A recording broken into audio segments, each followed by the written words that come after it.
മഹാലക്ഷ്മി സീരിയലിൻ്റെ ഇന്നത്തെ എപ്പിസോഡ് റിവ്യൂയിലേക്ക് എല്ലാവർക്കും സ്വാഗതം. അങ്ങനെ കൊക്കയിലേക്ക് വീണ് 2 അയ്യപ്പ ഭക്തർ മരണപ്പെട്ടു എന്നുള്ള വാർത്ത കേട്ടുകൊണ്ട് ഒത്തിരി സന്തോഷത്തിൽ തന്നെയാണ് ഈ മേഘനാഥൻ. അവനാണെങ്കിൽ വാമദേവനോടും സീമന്തിനിയോടും ഒക്കെ തന്നെ ഈ കാര്യം പറയുന്നു. എന്തായാലും ഞാൻ ഏർപ്പാടാക്കിയ ആ 3 ഗുണ്ടകളും കാര്യം വെടിപ്പായി തന്നെ ചെയ്തിട്ടുണ്ട്. ആ കണ്ണൻ ഇനി ഒരിക്കലും തിരിച്ചു വരില്ല എന്ന് പറഞ്ഞപ്പോൾ എല്ലാവരും എന്നെ കളിയാക്കിയതല്ലേ, ഇപ്പം എന്തായി എന്നൊക്കെ ചോദിക്കുമ്പോൾ വാമദേവൻ പറയുന്നുണ്ട്, ഇതുപോലെ പണ്ടും ഒരുപാട് കേക്ക് മുറിച്ചും ഡാൻസ് കളിച്ചൊക്കെ ആഘോഷിച്ചതാണ്. അതുകൊണ്ട് എടുത്തു ചാടി ഒന്നും ചെയ്യാൻ നിൽക്കണ്ട, ഉറപ്പാക്കിയിട്ട് മതി. മരിച്ചത് നീ വിട്ട ഗുണ്ടകളാണോ അതോ കണ്ണനും മാർക്കോയും മറ്റുമൊക്കെ ആണെന്ന്. ഇത് കേട്ട് മേഘനാഥൻ പറയുന്നുണ്ട്, അച്ഛനോട് പറഞ്ഞിട്ടൊന്നും കാര്യമില്ല, അതിനേക്കാൾ നല്ലത് അറിയേണ്ട ആൾക്കാരുണ്ട്, അവരെ അറിയിക്കുന്നതായിരിക്കുമെന്ന് പറഞ്ഞുകൊണ്ട് അവിടെ നിന്നും പോകുന്നുണ്ട്. പിന്നീട് മേഘനാഥനാണെങ്കിൽ ചെറിയൊരു ഡൗട്ട്, എന്തായാലും എല്ലാം ഒന്ന് കൺഫേം ചെയ്തേക്കാമെന്ന്. അങ്ങനെ മാർക്കോയാണെങ്കിൽ ആ ഒരു ഞെട്ടിക്കുന്ന കാര്യം അറിയുന്നുണ്ട്. അതായത് കൊക്കയിലേക്ക് തള്ളിയിട്ട ആ 3 പേരിൽ ഒരുവൻ ജീവനോടെയുണ്ടെന്നും അവൻ തങ്ങൾക്ക് ഭീഷണിയാകുമെന്നൊക്കെ തന്നെ. അങ്ങനെ മാർക്കോ കണ്ണനോടും സാഗറിനോടും ലോപ്പസിനോടായിട്ട് പറയുന്നുണ്ട്, ഇതിന് പിന്നിൽ ഉറപ്പായിട്ടും നമ്മുടെ ശത്രുക്കളായിട്ടുള്ള ആ മേഘനാഥനും പ്രതാപനും ഒക്കെ തന്നെ ആയിരിക്കും. അതുകൊണ്ട് തന്നെ അവനിട്ട് ചെറിയൊരു പണി കൊടുക്കണം, സത്യങ്ങൾ പുറത്തു കൊണ്ടുവരാനായിട്ട് ഇത് മാത്രമേ ഒരു വഴിയുള്ളൂ. പിന്നെ ഒരുവൻ രക്ഷപ്പെട്ടിരിക്കുകയാണ്. അപ്പോൾ കണ്ണൻ ചോദിക്കുന്നുണ്ട്, അവന് നന്നായിട്ട് അറിയാമല്ലോ നമ്മളാണ് ഇതിന് പിന്നിലെന്ന് അറിയാം, അതുകൊണ്ട് ചെറിയൊരു പണി ഒപ്പിക്കാമെന്ന് പറഞ്ഞുകൊണ്ട് മാർക്കോയാണെങ്കിൽ മേഘനാഥനെ വിളിക്കുകയാണ്. അതും മറ്റൊരു നമ്പറിൽ നിന്നും സൗണ്ട് മാറ്റിയിട്ടാണ് വിളിക്കുന്നത്, അതായത് ഈ ഗുണ്ട വിളിക്കുന്നത് പോലെ. അങ്ങനെ മാർക്കോ പറയുന്നുണ്ട്, അതെ സാറേ, ഇത് ഞാനാണ്. ആ കടൻ സാറിനെയും മാർക്കോയെയും തീർത്തിട്ടുണ്ട്. പിന്നെ ആ സാഗർ ഉണ്ടല്ലോ, അവൻ വളരെ സീരിയസ് ആയിട്ട് ഹോസ്പിറ്റലിലാണെന്ന് പറയുന്നു. ഇത് കേൾക്കുമ്പോൾ തന്നെ മേഘനാഥനാണെങ്കിൽ ഒത്തിരി സന്തോഷമാവുകയാണ്. ആർക്കും പറ്റാത്ത കാര്യങ്ങളാണ് നിങ്ങൾ ചെയ്തിരിക്കുന്നതെന്നും അതിനുള്ള പ്രതിഫലം നിനക്ക് തരുമെന്നൊക്കെ ഇങ്ങനെ മേഘനാഥനാണെങ്കിൽ ആ ഗുണ്ടയോട് പറയുന്നുണ്ട്, അതായത് നമ്മുടെ മാർക്കോയോട് പറയുന്നുണ്ട്. അങ്ങനെ മാർക്കോ സംസാരിക്കുന്നത് കേട്ടിട്ട് കണ്ണനും ലോപ്പസും സാഗറൊക്കെ തന്നെ ചിരിക്കുകയാണ് ചെയ്യുന്നത്. എന്തായാലും ഇതിന് പിന്നിൽ മേഘനാഥനാണെന്നുള്ള കാര്യം കൺഫേം ചെയ്യിപ്പിക്കുകയാണ്. അങ്ങനെ മാർക്കോ പറയുന്നുണ്ട്, ഇത് അവൻ്റെ ആഘോഷ ദിവസം തന്നെയായിരിക്കും ഇന്നത്തേത്.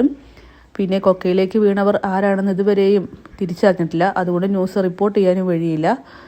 അങ്ങനെ തിരിച്ചറിയുന്നതിന് മുമ്പായി തന്നെ നമ്മൾ അവിടെ എത്തണം, അവൻ്റെ മുന്നിലേക്ക് പ്രത്യക്ഷപ്പെടണം, അവനാകെ ഞെട്ടിത്തരിക്കണം.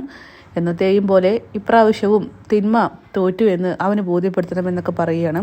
എന്നാലും എന്തിനാണാവോ എൻ്റെ ചോരയ്ക്ക് വേണ്ടിയിട്ട് ഇങ്ങനെ ദാഹിക്കുന്നതെന്നൊക്കെ കണ്ണനാണെങ്കിൽ മാർക്കോയോട് ചോദിക്കുന്നുണ്ട്. അവൻ അങ്ങനെ ദാഹിച്ച് നടക്കട്ടെ, നമുക്ക് അവന് വേണ്ട ചോര കൊടുത്താൽ പോരെ എന്നൊക്കെ ഇങ്ങനെ മാർക്കോയും പറയുന്നു. കണ്ണൻ സാറും മഹാലക്ഷ്മിയും ഒരു കാരണവശാലും പേടിക്കേണ്ട, ഇനി ഞങ്ങളെല്ലാവരും നിങ്ങളോടൊപ്പം ഉണ്ടാവും എന്നൊക്കെ പറയുമ്പോൾ സാഗറും പറയുന്നുണ്ട്, ഇനിയിപ്പോൾ എൻ്റെ കുഞ്ഞിനെ കൊല്ലാനുള്ള രീതിക്ക് നീക്കങ്ങളൊക്കെ അവിടെ നടത്തിക്കൊണ്ടിരിക്കുന്നുണ്ടാവും. മഞ്ജു വിളിച്ചപ്പോൾ പറഞ്ഞിരുന്നു എന്തോ ചായ കൊടുത്തുവെന്നോ അതിൽ അബോഷനുള്ള മരുന്നൊക്കെ കലക്കി കൊടുത്തു എന്നൊക്കെ. എല്ലാവരുടെയും തനി സ്വഭാവം മനസ്സിലാക്കാനുള്ള അവസരമായിട്ട് ഇത് കണ്ടാൽ മതിയെന്ന് മാർക്കോ സാഗറിനോടും പറയുന്നു.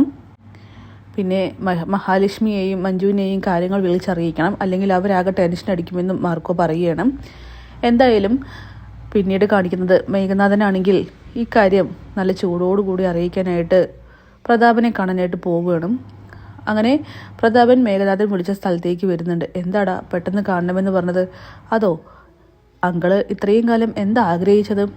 എന്താഗ്രഹിക്കാൻ, കണ്ണൻ്റെയും മഹാലക്ഷ്മിയുടെയും അന്ത്യം എങ്കിലേ അത് നടന്നിരിക്കുന്നു. കണ്ണൻ്റെയും മഹാലക്ഷ്മിയുടെയും അല്ലെന്ന് മാത്രം, മാർക്കോയുടെയും കണ്ണൻ്റെയും. ഇത് കേട്ട് സത്യമാണോടെ നീ പറയുന്നത്? അങ്കിളെ ന്യൂസൊക്കെ ഒന്ന് വെച്ച് നോക്കിക്കേ, 2 അയ്യപ്പ ഭക്തരാണ് കൊക്കയിലേക്ക് വീണ് മരണപ്പെട്ടിരിക്കുന്നത്, അതും എരുമേലി വഴി പോയ അയ്യപ്പ ഭക്തർ. അതിനർത്ഥം എന്താ? മാർക്കോയും കണ്ണനും.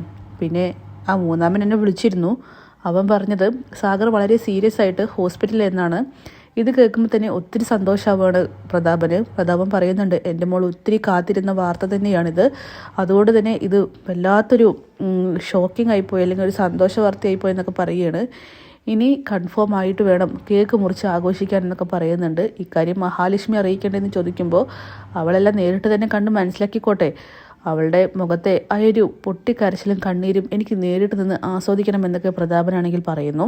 അത്രത്തോളം എൻ്റെ മകൾ കുഞ്ഞ് നഷ്ടപ്പെട്ട സമയത്ത് അലറി കരഞ്ഞിട്ടുണ്ട്, അവളുടെ അവസ്ഥ ഇപ്പോഴും എൻ്റെ കൺമുന്നിലുണ്ട്, എന്തുകൊണ്ടും എൻ്റെ കരുണമോളെ ഇത് പെട്ടെന്ന് തന്നെ അറിയിക്കണമെന്നൊക്കെ പ്രതാപനാണെങ്കിൽ മേഘനാഥനോട് പറയുന്നുണ്ട്. അതൊക്കെ ഇരിക്കട്ടെ, ഞാൻ തറവാട്ടിലേക്ക് തന്നെ പോയിട്ട് അറിയിച്ചോളാം.